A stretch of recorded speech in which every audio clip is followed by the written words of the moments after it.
آج کی بڑی ڈیولپمنٹ آپ سب کو پتہ ہی ہوگا صبح سے کہ پاکستان کے ریڈ بال کوچ ٹم نیلسن ان کو ان کے عہدے سے فارغ کر دیا گیا، اور اس کے بعد اب خبریں یہ آ رہی ہیں کہ اس سچویشن پر جو ہمارے ہیڈ کوچ ہیں وہ بہت زیادہ ناراض ہیں، اور انہوں نے یہ کہنا ہے ان کا کہ وہ ساؤتھ افریقہ کے دورے پر نہیں جا رہے۔ ہمارے ساتھ آج سپورٹس کورسپونڈنٹ شاہد ہاشمی صاحب بھی ہوں گے، ان سے ہم بات کریں گے۔ شاہد صاحب کیسا دیکھ رہے ہیں اس سچویشن کو؟ شاہد ہاشمی صاحب آپ کو میری آواز آ رہی ہے؟ جی اب آئی آپ کی آواز۔ جی، تو یہ جو سچویشن ہے، پہلے ٹم نیلسن والا ڈیسیشن ان کو ان کے عہدے سے فارغ کر دیا گیا، اب یہ خبریں آ رہی ہیں کہ جیسن گیلسپی نے جنوبی افریقہ جانے سے انکار کر دیا ہے ٹیسٹ سیریز کے لیے۔ سے بتائیے گا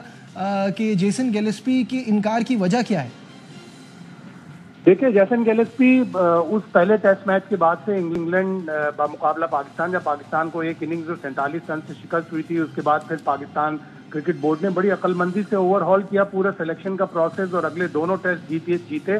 تو اس وقت سے فرسٹریٹڈ تھے کہ مجھ سے سلیکشن کا یہ اختیار کیوں چھین لیا ہے۔ پھر وہ چلے گئے آسٹریلیا پاکستان ٹیم کے ساتھ، اور انہیں وائٹ بال کا بھی اضافی چارج دے دیا گیا۔ پھر ان سے جب وائٹ بال کا اضافی چارج لے کر عاقب جاوید کو انٹرم کوچ بنا دیا، تو وہ یقیناً فرسٹریٹڈ تھے۔ پھر اب ٹم نیلسن کا جو ان کے اسسٹنٹ تھے، ان کا معاہدہ پاکستان کرکٹ بورڈ نے اس کی تجدید نہیں کی، تو وہ کافی فرسٹریٹڈ تھے، اور آج انہوں نے یہ فیصلہ کیا کہ وہ ساؤتھ افریقہ نہیں جائیں گے۔ ابھی تک پاکستان کرکٹ بورڈ نے اس کی تصدیق نہیں کی، لیکن ذرائع یہی بتا رہے ہیں کہ پاکستان کرکٹ بورڈ کے پاس ان کی بات چیت پہنچ گئی ہے گیلسپی کی، اور پاکستان کرکٹ بورڈ ان کا استعفیٰ بھی منظور کر لے گا، جس طرح کے گیری کرسٹن کا کیا تھا۔ لیکن شاہد صاحب، یہ گیری کرسٹن اور پھر اس کے بعد اب جیسن گیلسپی، یہ آپ کو نہیں لگتا کہ اس سے پاکستان کرکٹ کا امیج بڑا خراب جا رہا ہے؟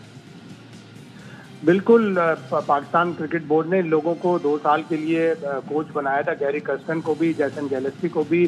گیری کرسٹن کچھ سلیکشن کے معاملات میں زیادہ دخل اندازی کر رہے تھے، ان کو زیادہ پاور چاہیے تھی سلیکشن کے معاملات میں، جو سلیکشن کمیٹی نے ان کی بات نہیں مانی، جس کے بعد وہ بھی اکتوبر میں ریزائن کر گئے تھے۔ 8 ماہ بعد دونوں کوچ فارغ ہو چکے ہیں، تو پاکستان کو شاید یہ غیر ملکی کوچ راست نہیں آ رہا ہے، اور اب آپ کو ظاہر غیر ملکی کوچ اس لیے بھی، بڑے غیر ملکی کوچ اس لیے بھی نہیں ملتے کہ وہ اتنی لیگز میں کر رہے ہوتے ہیں، تو آپ کو بڑے کوچز ملنا ذرا مشکل ہو جاتا ہے، اور اب یہ دونوں فارغ ہو گئے تو پاکستان کو ریلائی کرنا پڑے گا اپنے لوکل پلیئرز پر۔ اپنے پاکستان کے پاس بھی اچھے خاصے ایسے پلیئرز ہیں جو اچھے کوچ ثابت ہو سکتے ہیں۔ ٹھیک ہے، بہت بہت شکریہ شاہد ہاشمی صاحب ہمارے ساتھ تھے۔ اب بڑھتے ہیں عبدالرؤف صاحب کی طرف۔ رؤف،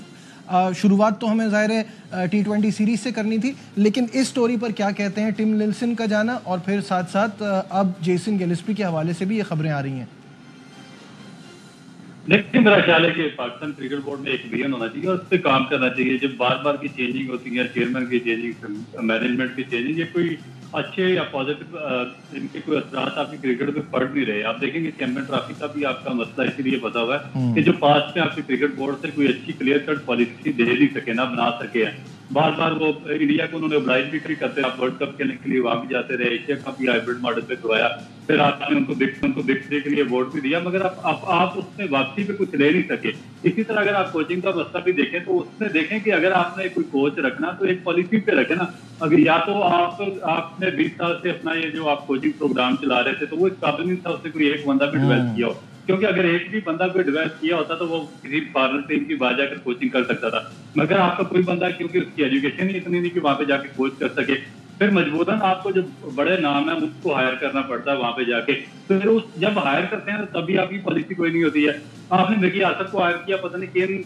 وجوہات کی بنا پہ ہائر کیا، اور پہلی دفعہ کرکٹ کی ورلڈ میں دیکھنے میں آیا کہ آن لائن کوچنگ ہو رہی ہے، ہم انگلینڈ میں بیٹھے ہوئے ہیں اور پاکستان کی ٹیم یہاں پہ اور آن لائن کوچنگ کروا رہے ہیں۔ پھر ورلڈ کپ میں ان کو سیٹ کر دیا گیا ورلڈ کپ کے بعد،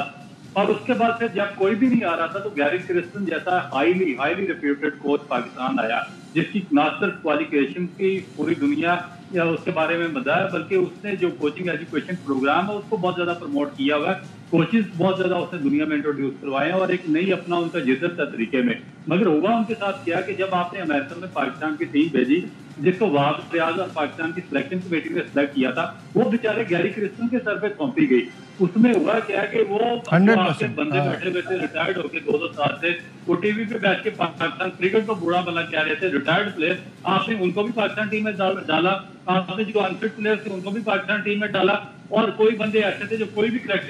جو کرائٹیریا تھا سلیکشن کا وہ پورا نہیں کر رہے تھے، اس کے باوجود وہ پاکستان ٹیم میں آیا اور سارا کا سارا ملبہ آپ نے گیری کرسٹن پہ ڈالا. پھر اس کے بعد چیمپئنز کپ ہوا، چیمپئنز کپ میں گیری کرسٹن ساؤتھ افریقہ سے پاکستان آئے، پاکستان کرکٹ بورڈ کے ساتھ بیٹھے، انہوں نے آگے اپنی پوری مشاورت دی، انہوں نے پورا چیمپئنز کپ دیکھا، انہوں نے بتایا کہ یہ ٹیم ہوگی. مگر ایک مہینے کے بعد، ایک مہینہ بھی نہیں گزرا تھا، انگلینڈ کی سیریز ہوئی اور آپ نے کہا جی نہ تو آپ سلیکشن پینل میں بیٹھ سکتے ہیں، نہ آپ کی مرضی کی سلیکشن. کنسسٹنسی چاہیے پاکستان کو ہر چیز میں.